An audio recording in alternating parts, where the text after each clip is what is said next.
Sistem ekskresi. Apa rasanya jika sampah di dalam rumahmu menumpuk karena tidak dibuang? Pasti akan tercium bau busuk atau malah jadi bibit penyakit. Bukan hanya rumah, tubuh kita juga bisa menghasilkan sampah dari proses metabolisme tubuh loh. Kalau sampah di dalam tubuh menumpuk, tubuh akan keracunan atau sakit. Wah, bahaya ya. Proses mengeluarkan sampah dari dalam tubuh disebut dengan ekskresi.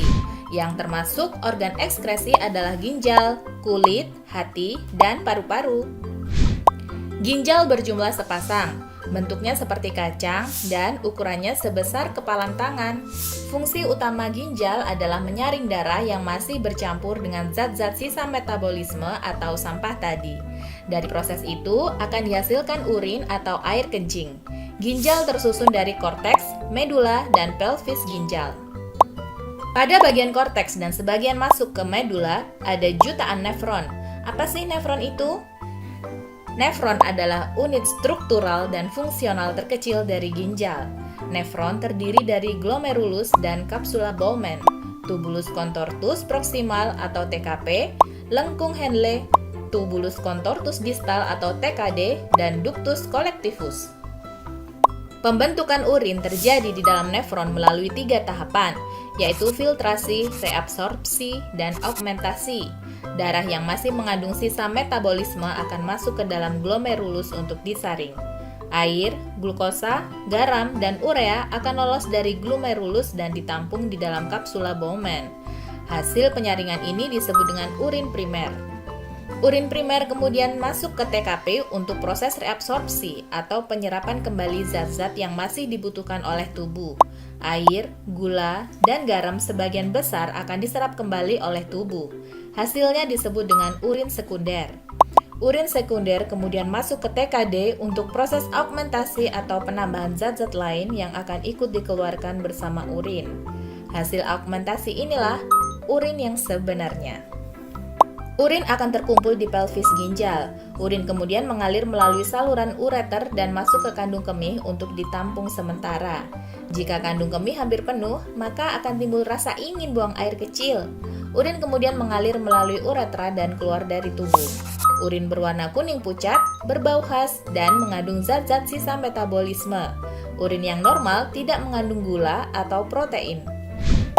Organ ekskresi yang kedua adalah kulit.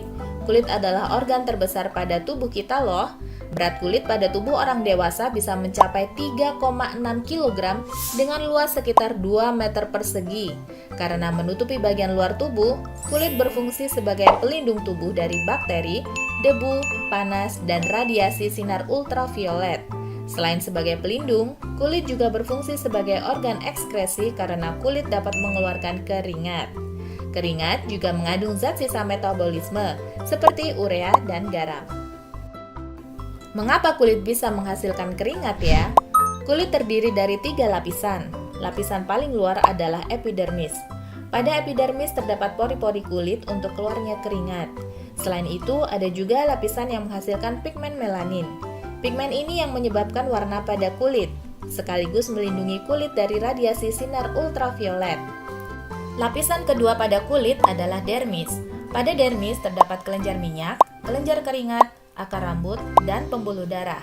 Kelenjar keringat inilah yang bisa menghasilkan keringat.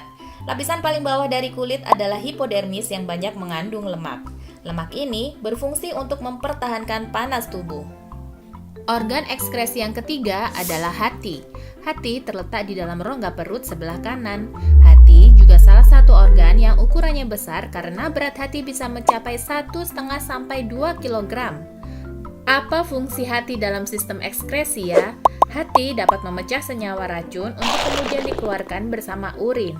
Selain itu, hati juga berfungsi dalam mengatur kadar gula darah, menghasilkan cairan empedu, dan menyimpan lemak, zat besi, dan vitamin. Organ ekskresi yang terakhir adalah paru-paru. Yap, paru-paru bukan hanya berfungsi sebagai organ pernapasan, tapi juga sebagai organ ekskresi. Paru-paru dapat mengeluarkan karbon dioksida, salah satu zat sisa metabolisme juga. Karbon dioksida yang dibawa oleh kapiler darah akan masuk ke dalam alveolus paru-paru. Dari paru-paru, karbon dioksida mengalir ke bronkus, trakea, sampai akhirnya dikeluarkan melalui hidung saat kita mengembuskan napas.